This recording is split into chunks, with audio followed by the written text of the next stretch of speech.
नमस्कार दोस्तों, IAS knowledge mantra YouTube channel पे आप सभी का स्वागत है। This is doctor Anurag and I welcome you on board to the present session of current affairs express. एक नया इनिशिएटिव जिसमें करंट अफेयर्स डिटेल्ड में कॉम्प्रिहेंसिवली एंड एग्जॉस्टिवली कवर किए जाएंगे। ऑल एनकम्पासिंग होंगे current affairs from various and varied sources such as newspapers and magazines. And magazines में हमारा पूरा फोकस रहेगा डाउन टू अर्थ, योजना एंड कुरुक्षेत्र मैगजीन के ऊपर, क्योंकि यहीं से प्रीलिम्स में लगभग 8 से 10 सवाल हर साल पूछे जा रहे हैं। एंड मेंस में लगभग आप 50 to 60 मार्क्स का वैल्यू एडिशन कर सकते हैं या कुछ क्वेश्चन सॉल्व कर सकते हैं अगर आप इन मैगजीन्स पे आपकी पकड़ बन जाए तो। So our whole focus in this session is going to target the down to earth issue, down to earth magazine। let me tell you, environment awareness का ये सबसे अच्छा मैगजीन है इंडिया में। पब्लिश होता है fortnightly, that is in 1 month there are 2 issues coming out of down to earth। and ये जो issues down to earth के आते हैं, इसमें environment awareness के साथ में ज्योग्राफी के भी related topics and science tech के रिलेटेड टॉपिक्स भी कवर किए जाते हैं। एंड यहां से प्रीलिम्स में लगभग 4 से 5 सवाल हर साल डाउन टू अर्थ के मैगजीन्स में से, और मेंस में लगभग 10 से 15 मार्क्स का वैल्यू एडिशन यहां से हम कर सकते हैं अगर हमारे स्टडी करने का तरीका, द करेक्ट मेथड रहे हमारा स्टडी करने का डाउन टू अर्थ। तो आज का सेशन हमारा फोकस करेगा डाउन टू अर्थ का मार्च का फर्स्ट इश्यू के ऊपर। We are going to see what is important in this down to earth issue and major news कौन कौन से हैं एंड वाई हमें ये पिकअप करना है। तो यहां से कौन कौन से क्वेश्चंस आ सकते हैं मैं ये भी बताऊंगा साथ में। तो चलिए शुरू करते हैं। Down to earth March first issue हमें डिटेल में कवर करना है। तो आप देख सकते हैं the front page, you can see it here, down to earth 1st to 15th March 2020, the curious case of uterus removal in India. So इस ऑपरेशन को हिस्टेरेक्टोमी भी कहते हैं, इट्स रिटन आउट हियर। ये कवर स्टोरी है, लेकिन साथ में और भी बहुत सारे न्यूज हैं। कौन कौन से न्यूज हैं कवर स्टोरी के अलावा मैंने यहां पिकआउट करके लिखा हुआ है 8 इंपॉर्टेंट न्यूज। पहला, इंडियन पैंगोलिन के ऊपर कुछ न्यूज पब्लिश हुआ है, तो बायोडाइवर्सिटी रिलेटेड ये टॉपिक है और यहां से सवाल मैं एक्सपेक्ट कर रहा हूं, एक सवाल यूपीएससी प्रीलिम्स 2020 में over Indian pangolin. Second, air pollution पे वैल्यू एडिशन हमें मिलेगा यहां से, और हम जीएस पेपर 3 एनवायरनमेंट मेंस में और जीएस पेपर 1 ज्योग्राफी मेंस में हम वैल्यू एडिशन कर पाएंगे। नेक्स्ट, लग्जमबर्ग के बारे में कुछ पब्लिश हुआ है that it can offer some lessons to India in traffic. तो हम देखेंगे ट्रैफिक जाम्स को लेकर लग्जमबर्ग में क्या इनिशिएटिव शुरू किया गया, और हमें लग्जमबर्ग का इनफैक्ट लोकेशन देखना है, वहां से सवाल बैकग्राउंड से आ सकता है यूपीएससी में। Next, CMS conservation of migratory species of animals, इनका एक कन्वेंशन है इसके ऊपर, इसको बॉन कन्वेंशन भी कहा गया है।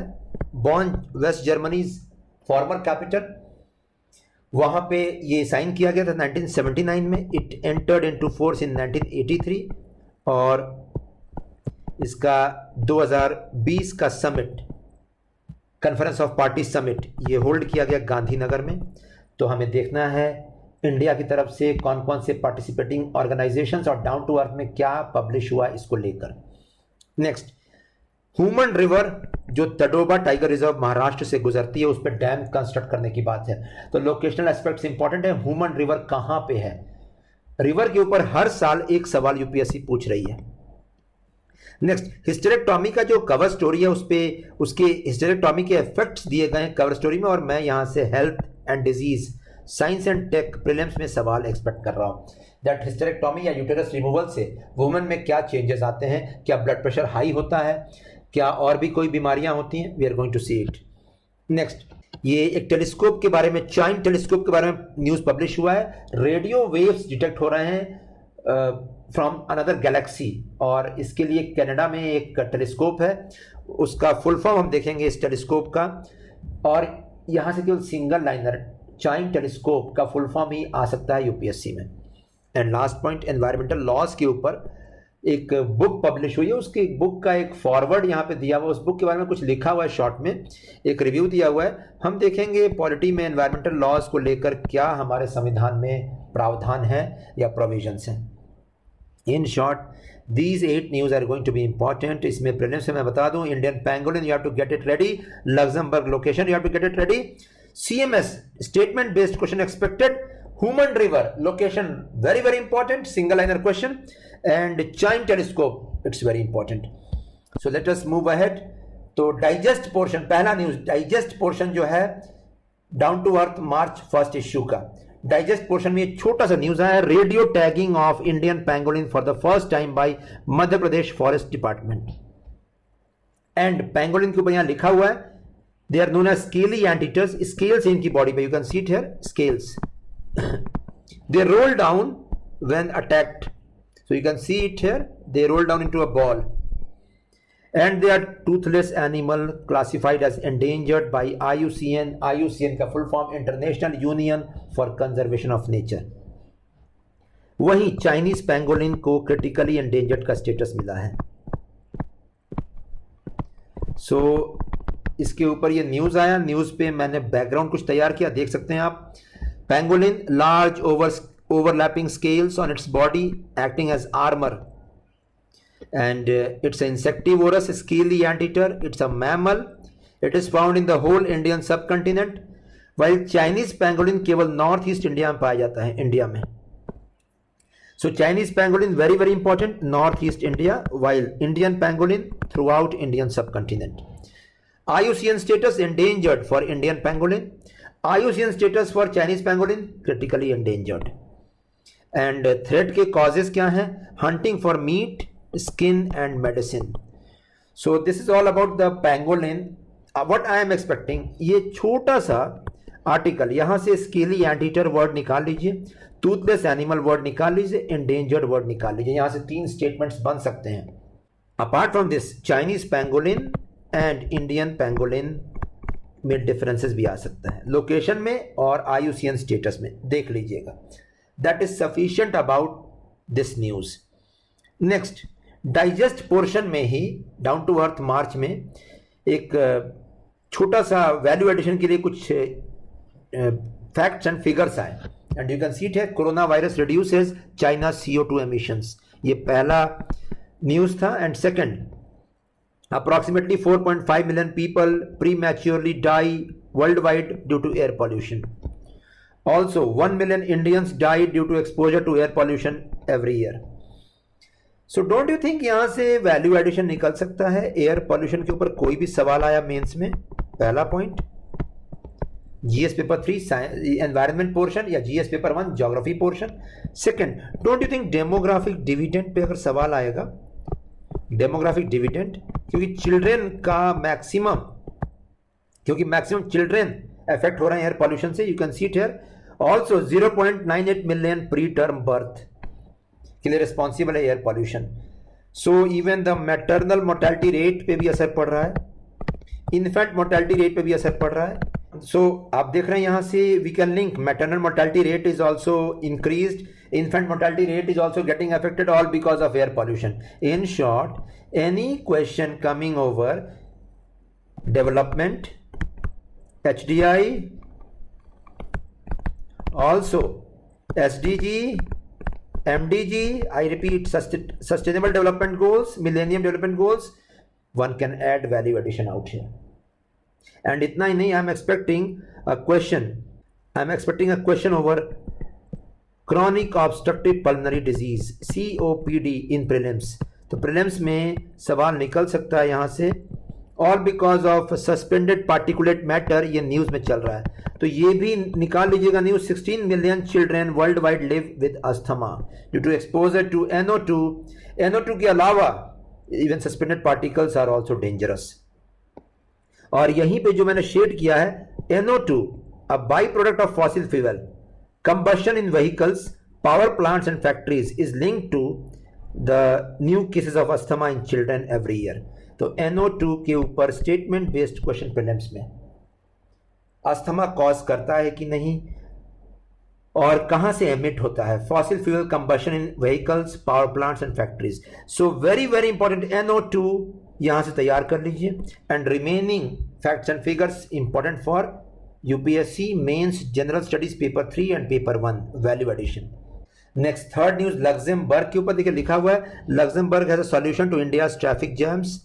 It's written that Luxembourg has offered free public transport travel to it's citizens. तो ये न्यूज तो इंपॉर्टेंट है वैल्यू एडिशन के पर्पज से, क्योंकि हम लिंक कर सकते हैं दिल्ली में भी अभी फ्री बस राइड्स दी गई थी वुमेन को and it had good results. So Delhi, Mumbai, metro cities में such initiatives can yield results provided the government companies which are offering these rights should be in good health.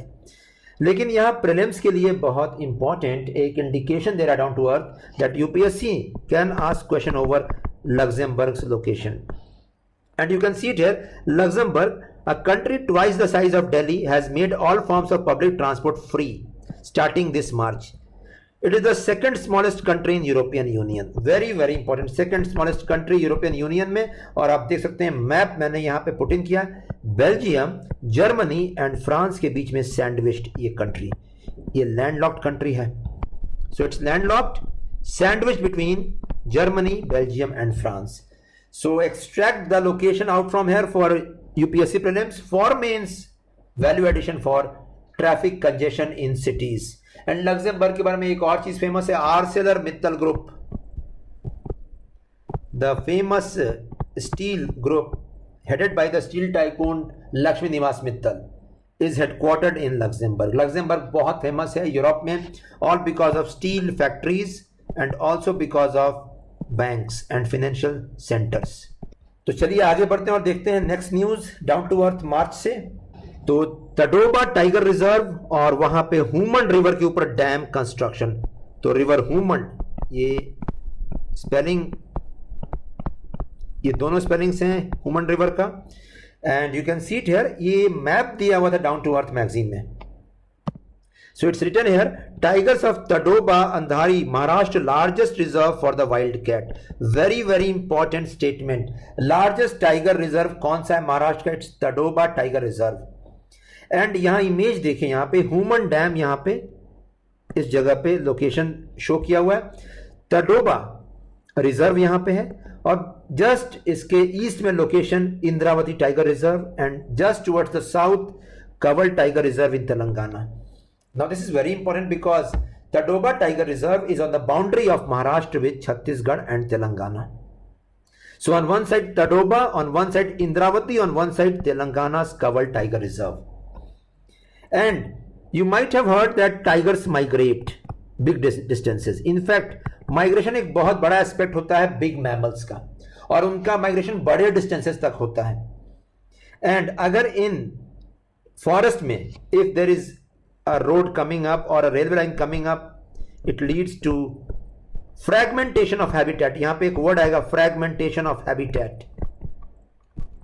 fragments में आपने उसके habitat को कर दिया, तोड़ दिया आपने habitat को, divide कर दिया because of road or because of the railways or because of the oncoming human dam. And fragmentation leads to human animal conflict. For example, just last year a news came up that the Asiatic lions of Gir forest are roaming in Rajkot और सौराष्ट्र के बाकी भी villages में they are coming up outside the forest, all because उनका habitat fragment कर गया है। So from this news in UPSC prelims it can be asked, Human Dam, Human River is in which state? It's Maharashtra. Tadoba Tiger Reserve के बारे में भी सवाल आ सकता है, which is the largest tiger reserve in Maharashtra? It's Tadoba Tiger Reserve. Also it can be asked, which are the tiger reserves nearest to Tadoba Tiger Reserve? It's Indravati, it's Kaval Tiger Reserve. And UPSC mains GS paper 3 environment मैं सवाल expect कर रहा हूं for sure human animal conflict के ऊपर, क्योंकि इसके rising cases आ रहे हैं।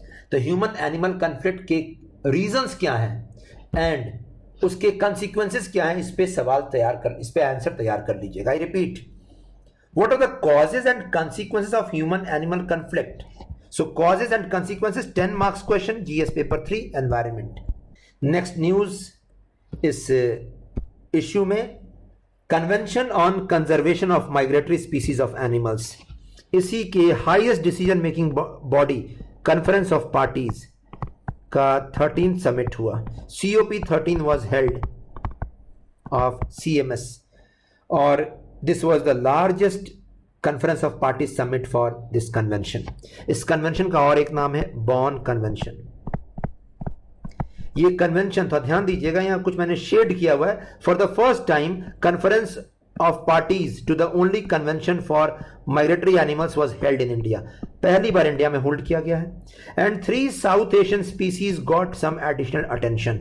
ये स्पीसीज आप देख सकते हैं, एक एलिफेंट है, एशियाटिक एलिफेंट, और 2 बर्ड्स हैं, एक है ग्रेट इंडियन बस्टर्ड और एक है Bengal florican. We are going to see this. तो पहली बात तो इसका बैकग्राउंड चेक करना पड़ेगा। इस आर्टिकल में ये तो पब्लिश हुआ है, साथ में प्रॉब्लम्स फेस्ड बाय सीएमएस ये भी पब्लिश हुआ था। तो पहले हमें देखना पड़ेगा इसका बैकग्राउंड, सीएमएस है क्या, तभी हम समझ पाएंगे दैट सीएमएस का समिट हुआ था, इंडिया क्या रोल प्ले कर सकता है। CMS you can see it here, background Bonn convention कहते हैं इसको। कन्वेंशन एक agreement on the conservation of migratory wild animals. तो एनिमल्स जो माइग्रेट करते हैं, जो बॉर्डर्स में रिस्ट्रिक्टेड नहीं है, they migrate into many countries.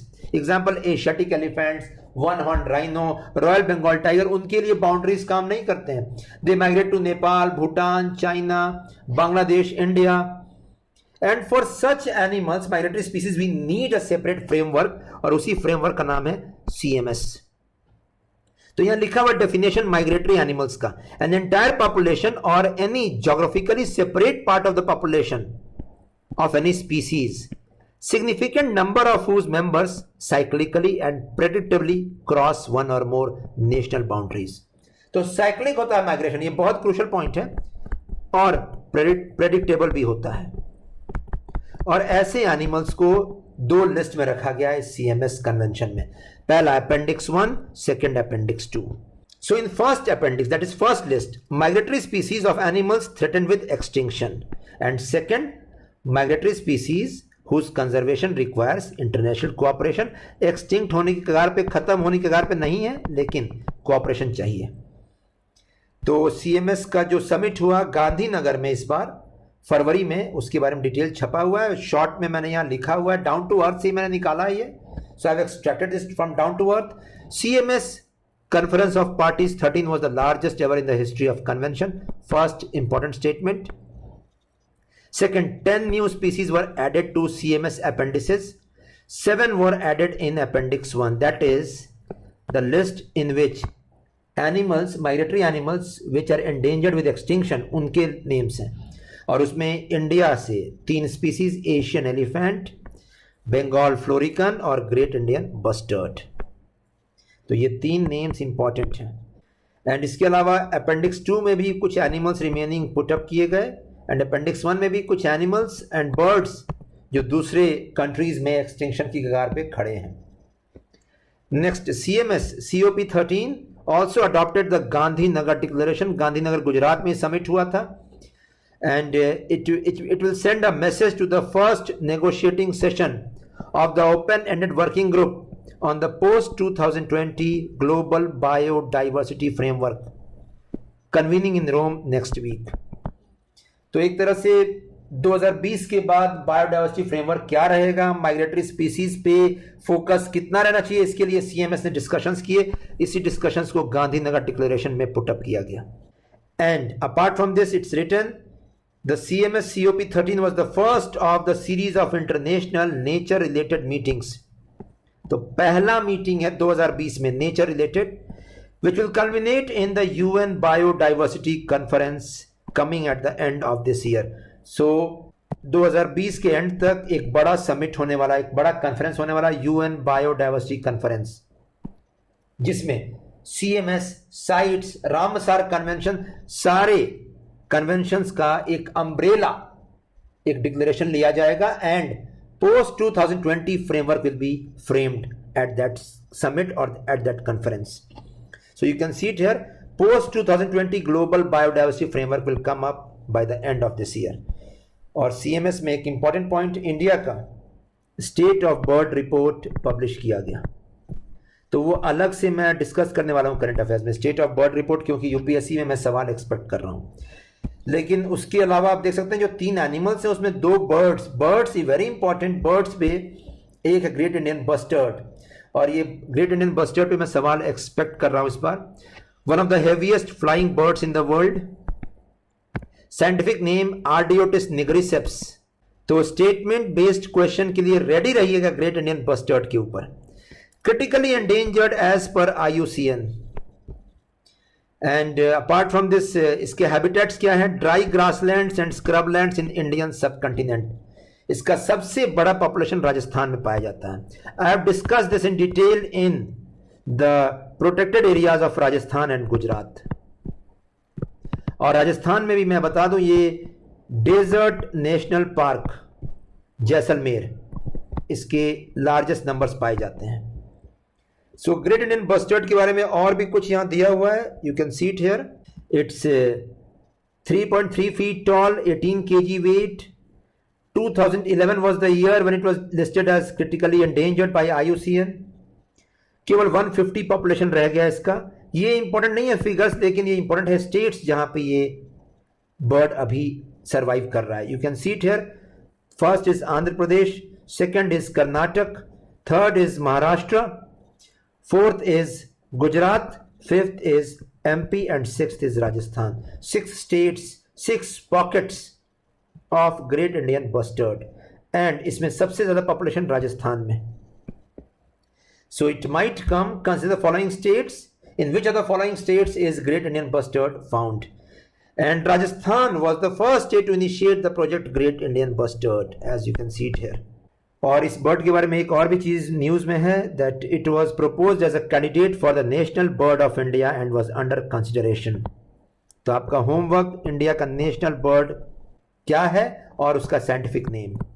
I repeat, scientific name and the national bird of India you have to write down in the comment box. So this was all about the great Indian bustard.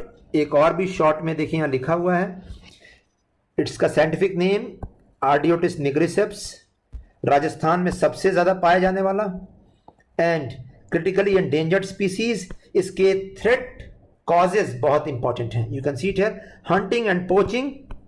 Also electrocution is very very important cause, electrocution, that is collision with electric wires. Also free ranging dogs and habitat loss, all because of development activities. And let me tell you one more important point. The great Indian bustard, it lays only 1 egg every year. That is, the rate of reproduction is very low in this bird, and this is the reason why it is going, the numbers are going down year on year. And if not taken, if not focused upon, it will disappear, it will become extinct in India. So about great Indian bustard, I hope you got the major points. Ardeotis nigriceps 6 states में पाया जाता है। इसका scientific name ardeotis निग्रिसेप्स है। Critically endangered status, and इसके threat में बड़ा threat electrocution का, एंड एक और भी रीजन है, only very slow rate of reproduction, and it is native to the Indian subcontinent. इसके अलावा एक सेकंड स्पीसीज भी न्यूज में आया था, बंगाल फ्लोरिकन। बंगाल फ्लोरिकन के बारे में आया that it was also listed in appendix 1 of CMS this year in Gandhinagar. तो बंगाल फ्लोरिकन का सबसे बड़ा population, it's endemic to north east India, and endangered इसका स्टेटस है, एंडेंजर्ड एज पर IUCN। तो इसका सबसे बड़ा पॉपुलेशन मानस बायोस्फीयर रिजर्व में पाया जाता है, इसको नोट कर लीजिएगा। और मानस बायोस्फीयर रिजर्व के बारे में ये डिस्कशन मैंने ज्योग्राफी की मैपिंग वीडियोस में किया है। In detail I have talked about the biodiversity of north east India, Manas biosphere reserve. I have talked detail about the pygmy hog, the Bengal florican and the Chinese pangolin. So please, I will put the link in the comment box. Please follow it to get a detailed know-how of Manas Biosphere Reserve. So coming back to the CMS में कुछ problems face कर रहा है CMS। इसमें सबसे बड़ी समस्या, इसमें discussions भी हुए गांधीनगर में, what problems is the convention facing?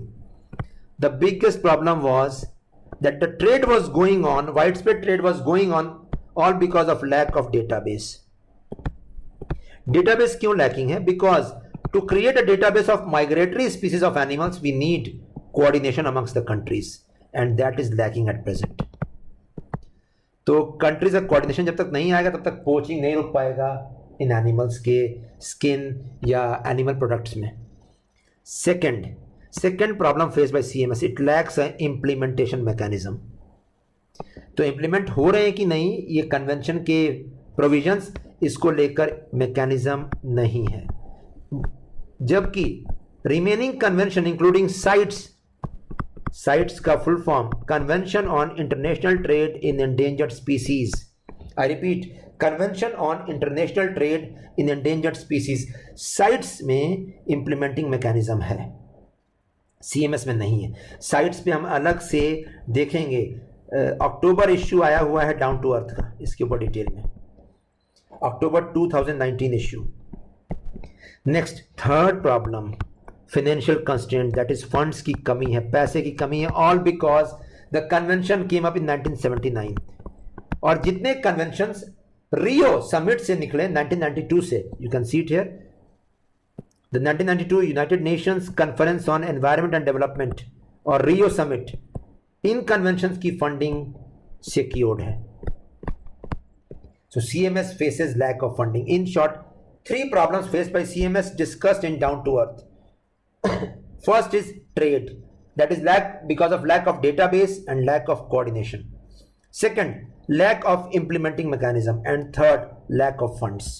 So that should be sufficient about this news from Down to Earth, and you can access all these images and details on IAS Toppers Mantra Telegram channel. Next, moving ahead, one more topic came up in Down to Earth March issue. Radio waves were detected from another neighboring galaxy. और ये detection किया Canadian hydrogen intensity mapping experiment, एक radio telescope ने. तो यहाँ से केवल एक सिंगल लाइनर क्वेश्चन मैं एक्सपेक्ट कर रहा हूँ, that when we talk about Canadian hydrogen intensity mapping experiment, or in short CHIME short form. What is CHIME? It's a radio telescope and it detects radio waves coming from the universe. तो यहां से ये एक सवाल तो निकल ही सकता है यूपीएससी प्रीलिम्स में. Second question, electromagnetic spectrum, please arrange the electromagnetic spectrum frequency wise और वेवलेंथ वाइज, असेंडिंग और descending order wise.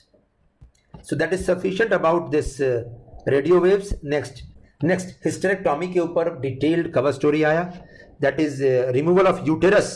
This operation is known as hysterectomy, and uterus या वूम्ब के रिमूवल से वुमेन के ऊपर बहुत बड़ा असर पड़ रहा है. और ये केस स्टडी पब्लिश हुआ from the villages of India, specially Maharashtra, Andhra Pradesh, जहाँ पे मैक्सिमम केसेस आ रहे हैं ऐसे.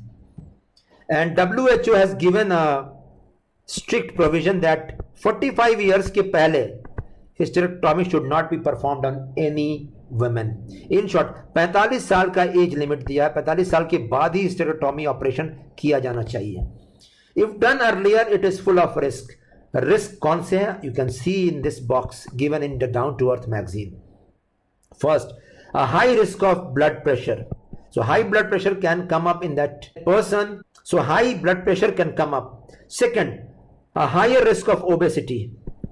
And third, a higher risk of heart diseases. तो blood pressure raised, obesity के cases rise कर जाएंगे and heart diseases के cases rise कर जाएंगे. UPSC prelims this question might come, hysterectomy का impact और उसके consequences एक women के ऊपर क्या पड़ेगा, ये सवाल निकल सकता है. But in mains also, if any question comes over lifestyle diseases, you have to add value from this article. And again I'm giving a second task out here. Lifestyle diseases का definition या example put in कर दीजिएगा comment box में. And the last topic of today, a book has been published और उसके ऊपर कुछ review आया.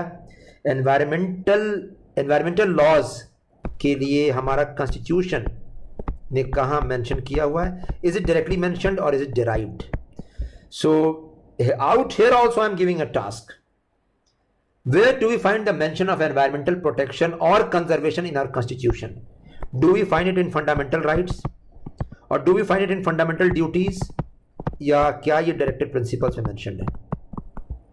तो कमेंट बॉक्स में लिख दीजिएगा फंडामेंटल राइट्स, फंडामेंटल ड्यूटीज या डायरेक्टेड प्रिंसिपल्स में मेंशन्ड है एनवायरनमेंट प्रोटेक्शन या कंजर्वेशन का concept.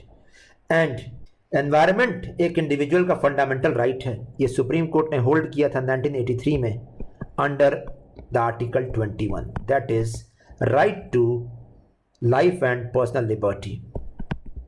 So you can go through this article, it's very important.